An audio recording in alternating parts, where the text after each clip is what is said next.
Why smart people still feel broke. Close your eyes for just a moment. Now, imagine it's payday. Your salary has just been deposited into your account. For a brief moment, everything feels possible. You smile. You promise yourself this month will be different. You'll save more, spend less, finally get ahead. But then life happens. A coffee on Monday, lunch with colleagues, a subscription you forgot about, a quick online purchase because it was on sale, fuel for the car, a birthday gift, one takeaway because you were too tired to cook. None of those decisions seemed expensive. None of them felt irresponsible. Yet somehow, before the month is over, you're staring at your bank balance wondering, where did all my money go? If that story feels familiar, I want you to know something. You're not alone, and you're not bad with money. The truth nobody talks about for years. We've been told that managing money is simple. Spend less, save more, invest the difference. If only it were that easy, because if knowledge alone created wealth, every accountant would be rich. Every financial advisor would never struggle.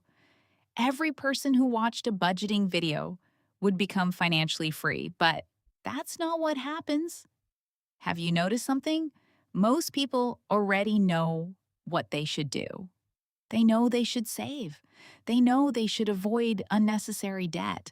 They know they shouldn't buy things just because they're on sale. The problem isn't information. The problem is behavior. Money isn't just numbers. Money is emotion. It's stress. It's fear. It's hope. It's the stories we tell ourselves every single day. And until we understand those stories, nothing changes. Let me tell you about someone I'll call Grace. Grace earns a decent salary. She isn't reckless. She doesn't gamble. She doesn't spend thousands on luxury items. Yet, every month, she feels like she's failing. One evening, she sat at her kitchen table, laptop open, bills spread everywhere. She looked at her account for less than 5 seconds before closing it.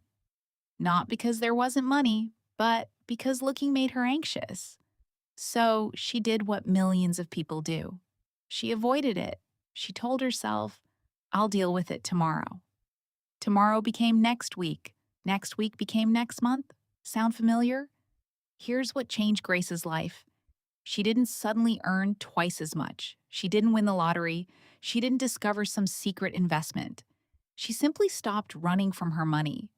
She learned that avoiding the truth always costs more than facing it. That single shift changed everything. Think about this. When your car makes a strange noise, you don't fix it by turning up the radio. When your body tells you something is wrong, ignoring it doesn't make it disappear. Money works the same way.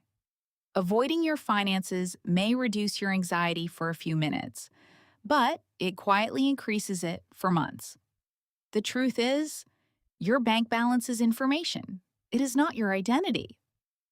A low balance doesn't mean you're a failure.